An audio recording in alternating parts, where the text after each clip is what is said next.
ఓం శాంతి. ఈరోజు Murali date 13 August 2026. బాబా చెప్తున్నారు, మధురమైన పిల్లల్లారా, మీ అదృష్టాన్ని మేలుకొలిపేందుకే తండ్రి వచ్చారు. పావనముగా అయినట్లయితే అదృష్టం మేల్కొంటుంది. ఈరోజు మురళిలోని ప్రశ్న, అదృష్టం మేలుకొన్న పిల్లల గుర్తులు ఏమిటి? సమాధానము, వారు సుఖమునిచ్చే దేవతలుగా ఉంటారు. అనంతమైన తండ్రి నుండి సుఖ వారసత్వం తీసుకుని అందరికీ కూడా సుఖాన్ని ఇస్తూ ఉంటారు. ఎప్పుడూ ఎవ్వరికీ కూడా దుఃఖాన్ని అయితే ఇవ్వలేరు. వారు వ్యాసుని పిల్లలైన సత్యమైన సుఖదేవులు. వారు 5 వికారాలను సన్యసించి సత్యమైన రాజయోగులు, రాజఋషులు అని పిలువబడతారు. వారి స్థితి ఏకరసంగా ఉంటుంది. వారికి ఎప్పుడూ ఏ విషయంలోనూ ఏడుపు రాదు. వారినే మోహాజీతులు అని అంటారు. పాట, అదృష్టాన్ని మేలుకొలుపుకొని వచ్చాము. ఓం శాంతి. పాటలోని ఒక్క చరణం విన్నా మధురమైన పిల్లలు రోమాంచితం అయిపోవాలి, అంటే ఒళ్ళు పులకరించిపోవాలి అని చెప్తున్నారు. ఎందుకంటే భగవంతుని గురించి జన్మలుగా ఎంత పరితపిస్తూ వచ్చామో, ఏ భగవంతుని కొరకైతే గుళ్ళు గోపురాలు తిరిగామో, వ్రతాలు, జపాలు, తపాలు ఎన్నైతే చేస్తూ వచ్చామో, ఆ భగవంతుడు స్వయం మనకిప్పుడు లభించారు కదా. అంటే మనమందరం ఎంత అదృష్టవంతులమో ఒక్కసారి ఆలోచించండి. అందుచేతనే బాబా అంటున్నారు, అదృష్టం మేలుకొలుపుకొని వచ్చాము అని ఈ పాటలోని ఒక్క చరణం విన్నా సరే పిల్లలు రోమాంచితం అయిపోవాలి. పాట అయితే సాధారణమైనదే, కానీ దీని సారమైతే ఇతరులెవ్వరికీ తెలియదు. తండ్రి స్వయంగా వచ్చి అన్ని పాటల, అన్ని శాస్త్రాల నిజమైన అర్థాన్ని తెలియజేస్తున్నారు. కలియుగంలో అయితే అందరి అదృష్టము కూడా నిద్రపోయింది అని మధురమైన పిల్లలు తెలుసుకున్నారు. సత్యయుగంలో అయితే పూర్తిగా అదృష్టం మేల్కొనే ఉంటుంది. నిద్రించిన భాగ్యాన్ని మేలుకొలిపేవారు, మతమునిచ్చేవారు, లేక భాగ్యాన్ని తయారు చేసేవారు కేవలం తండ్రి ఒక్కరు మాత్రమే. వారే కూర్చుని పిల్లల యొక్క భాగ్యాన్ని మేలుకొలుపుతారు.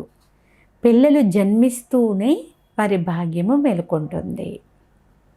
ఎలాగైతే పుత్రుడు జన్మిస్తూనే నేను వారసుడను అతనికి తెలుస్తుందో, అలాగే ఇది అనంతమైన విషయము.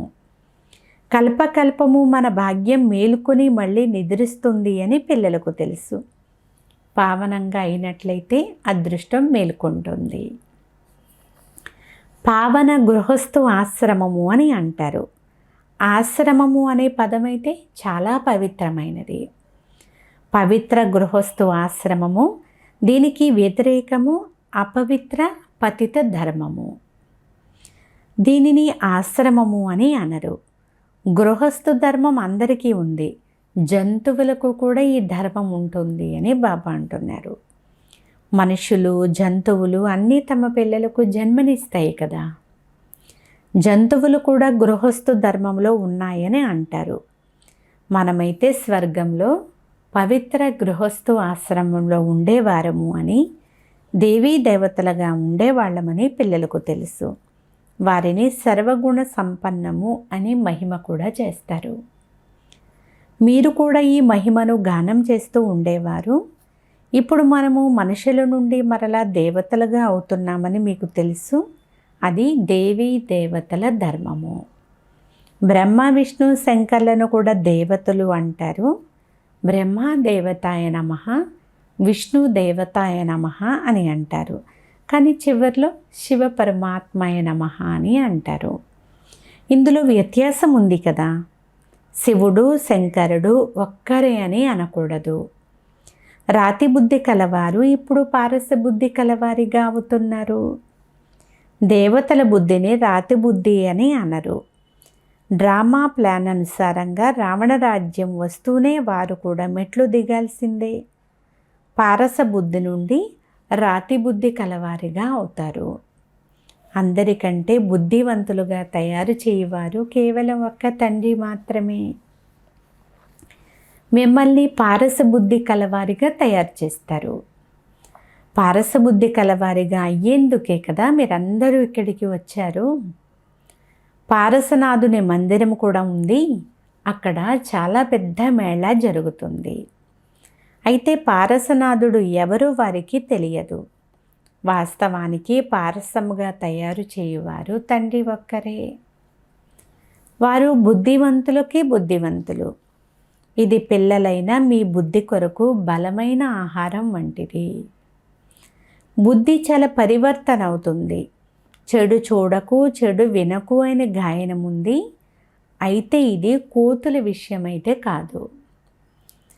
మనుషులే కోతుల వలె తయారవుతారు. ఏప్స్ను అంటే గొరిల్లాను మనుషులతో పోలుస్తారు. దీని అంతటినీ కూడా ముళ్ళ అడవి అని అంటారు. ఒకరికొకరు దుఃఖాన్ని ఇచ్చుకుంటూ ఉంటారు. ఇప్పుడు పిల్లలైన మీ బుద్ధికి చాలా మంచి ఆహారం లభిస్తూ ఉంది. అనంతమైన తండ్రి బలమైన ఆహారం ఇస్తున్నారు. ఇది ఒక చదువు, కానీ దీనిని జ్ఞానామృతము అని కూడా అంటారు. నిజానికి ఇది ఏదో నీరు వంటిదైతే కాదు. ఈ రోజుల్లో అన్నిటినీ కూడా అమృతమని అంటూ ఉంటారు. గంగా జలాన్ని కూడా అమృతము అని అంటారు. దేవతల పాదాలు నీటితో కడిగి ఆ నీటిని త్రాగుతారు. నీటితో కడిగి దానిని కూడా అమృతము అని భావిస్తారు. ఆ తీర్థమైతే పతితలను పావనంగా చెయ్యదు. గంగా జలమును పతిత పావని అని అంటారు. మనుషులు మరణించినప్పుడు గంగా జలం నోట్లో ఉండాలి అని అంటారు. బాబా దాని యొక్క అర్థాన్ని మనకు చాలా బాగా అర్థం చేయిస్తారు. జ్ఞానగంగా నోటిలో కాదు, బుద్ధిలో ఉండగా ఈ తనువు నుండి ప్రాణం వెళ్ళిపోవాలి. దీనికే చెప్తారు గంగా నోటిలో ఉండగా ప్రాణం వెళ్ళిపోవాలి అని చెప్తూ ఉంటారు. అర్జునుడు బాణం వేసి అమృత జలాన్ని త్రాగించినట్లు చూపిస్తారు. పిల్లలైన మీరైతే బాణాలు మొదలైనవి ఏమీ కూడా ఉపయోగించరు. బాణాలతో యుద్ధం చేసుకునే ఒక ఊరు ఉంది. అక్కడి రాజును ఈశ్వరుని యొక్క అవతారము అని చెప్తూ ఉంటారు. వీరందరూ భక్తి మార్గంలోని గురువులు అని బాబా అంటారు. సత్యమైన సద్గురువైతే కేవలం ఒక్కరు మాత్రమే. అందరినీ జతలో తీసుకుని వెళ్ళేవారు ఒక్క తండ్రి మాత్రమే. తండ్రి తప్ప ఇతరులెవ్వరూ తిరిగి తీసుకుని వెళ్ళలేరు. బ్రహ్మలో లీనమయ్యే మాటే లేదు. ఇది తయారైన నాటకము. ఈ చక్రమైతే అనాది నుండి తిరుగుతూనే ఉంది. ప్రపంచ చరిత్ర భూగోళాలు ఎలా పునరావృతమవుతాయో ఇప్పుడు మీకు తెలుసు. మనుషులు అనగా ఆత్మలకు రచయిత అయిన తమ తండ్రి గురించే తెలియదు. వారిని ఓ గాడ్ ఫాదర్ అని స్మృతి చేస్తూ ఉంటారు. హద్దులోని తండ్రిని ఎప్పుడూ గాడ్ ఫాదర్ అని అనరు. గాడ్ ఫాదర్ అనే పదము చాలా గౌరవప్రదమైనది. వారిని పతిత పావనులు అని, దుఃఖహర్త సుఖకర్త అని అంటారు. ఒకవైపు దుఃఖహర్త సుఖకర్త అని అంటారు. మరోవైపు ఏదైనా దుఃఖం కలిగినప్పుడు, కొడుకు మొదలైన వారెవరైనా మరణించినప్పుడు ఈశ్వరుడే సుఖదుఖాలు ఇస్తాడు అని అనేస్తారు. ఈశ్వరుడు నా కొడుకుని తీసుకొని వెళ్ళిపోయాడు, అయ్యో ఇలా ఎందుకు చేశాడు అని రోధిస్తూ ఉంటారు.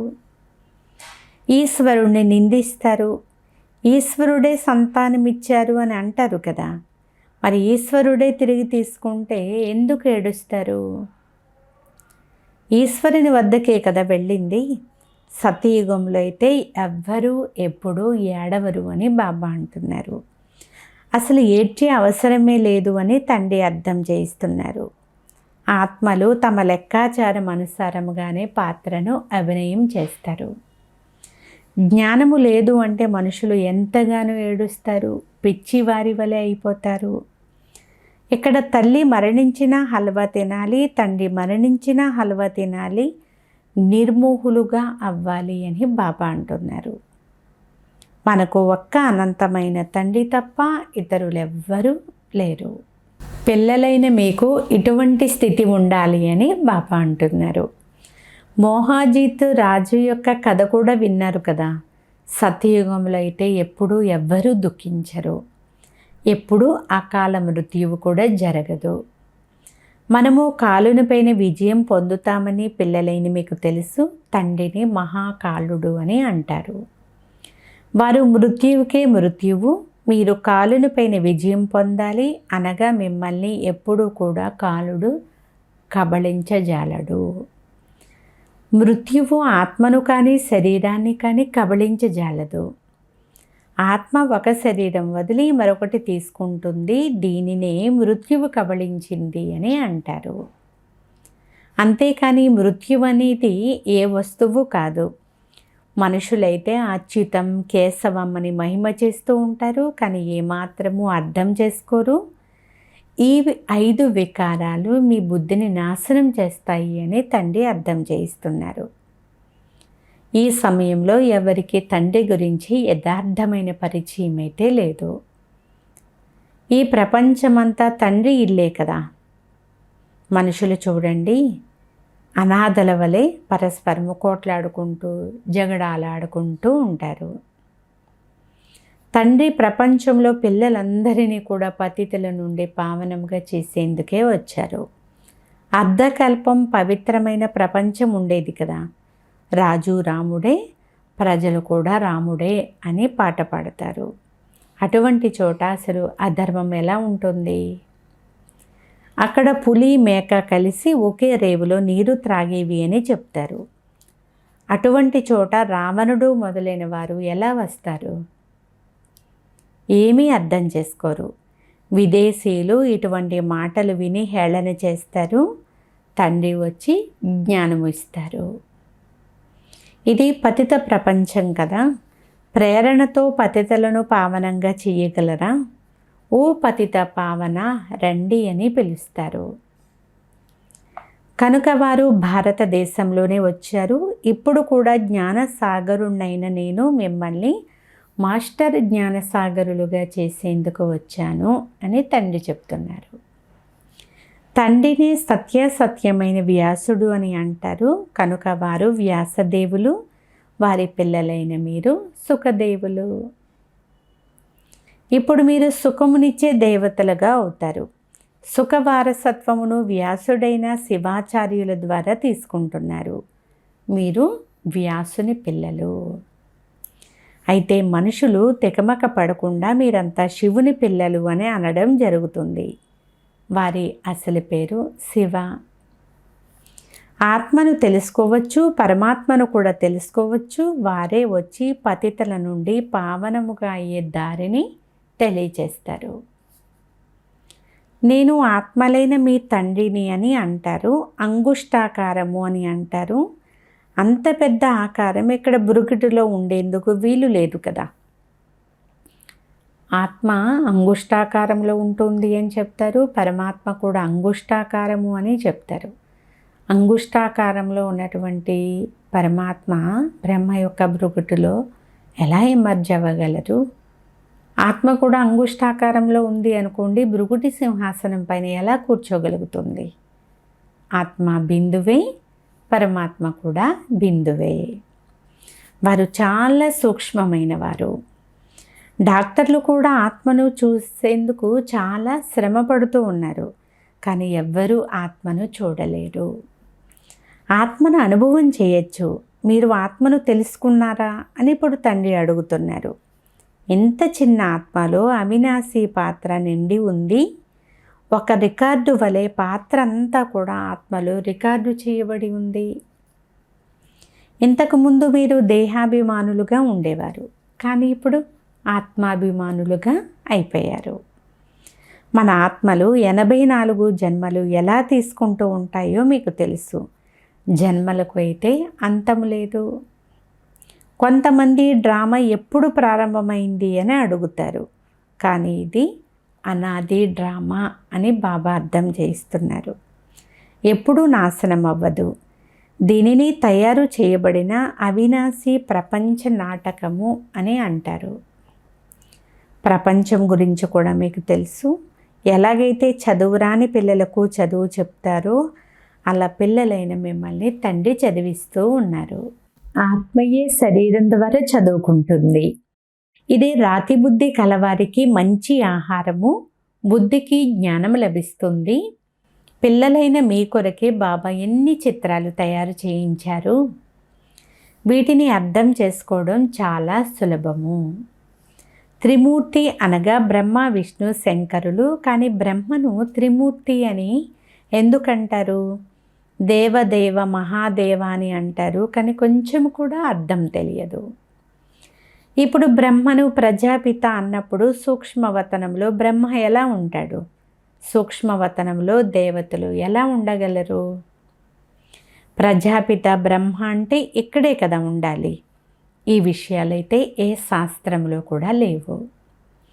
తండ్రి చెప్తున్నారు, నేను ఈ శరీరంలో ప్రవేశించి ఇతని ద్వారా నేను మీకు అర్థం చేయిస్తున్నాను.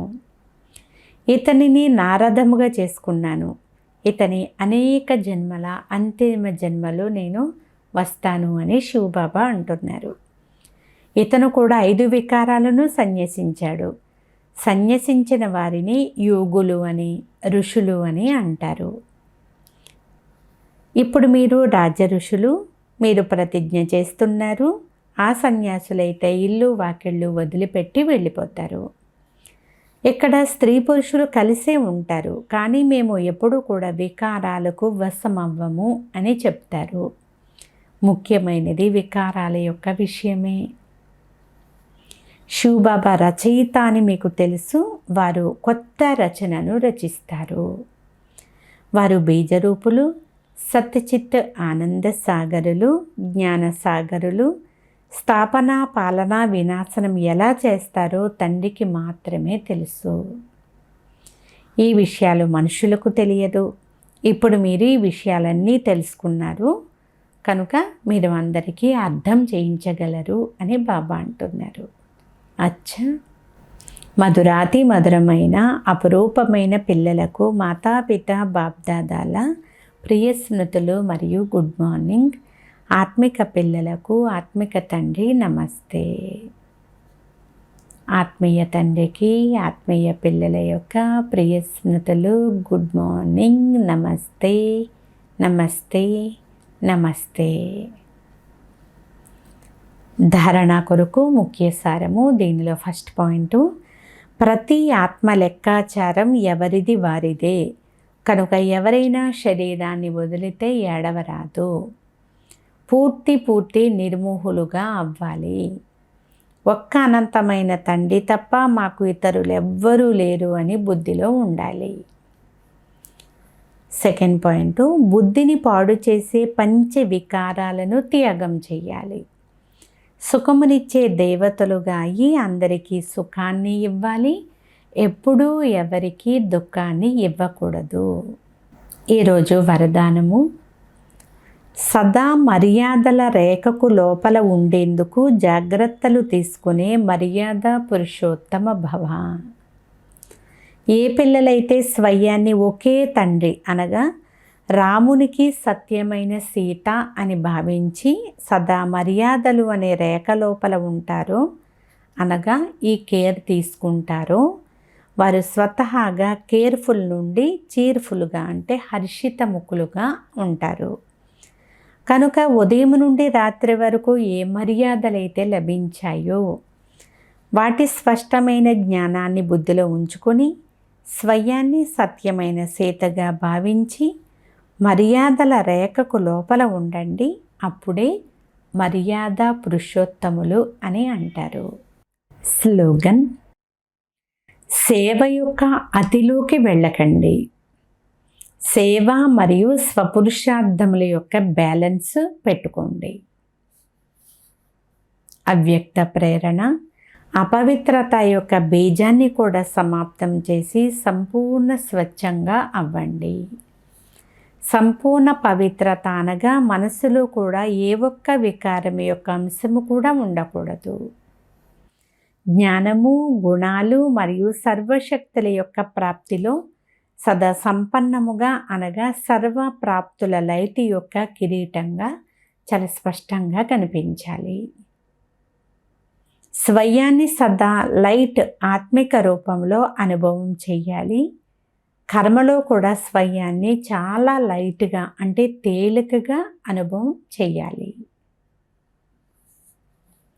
మాతేశ్వరి గారి అమూల్యమైన మహావాక్యాలు. అఖండ జ్యోతి తత్వము సైలెన్స్ ప్రపంచము, సాకార ప్రపంచమైతే ఆట మైదానము. ఆత్మల నివాస స్థానము అఖండ జ్యోతి మహాతత్వము. అక్కడ ఆత్మీయ శరీరంతో పాత్ర చేయడం నుండి ముక్తంగా ఉంటుంది. అనగా సుఖదుఖాల నుండి భిన్నమైన స్థితిలో ఉంటుంది. దానిని సైలెన్స్ ప్రపంచము అని అంటారు. ఆత్మలు శరీరాలతో పాత్రను అభినయించే స్థానము లేక ప్లే గ్రౌండ్ ఈ సాకార ప్రపంచము. కనుక ముఖ్యమైనవి రెండు ప్రపంచాలు. ఒకటేమో నిరాకారి ప్రపంచము, రెండవది సాకార ప్రపంచము.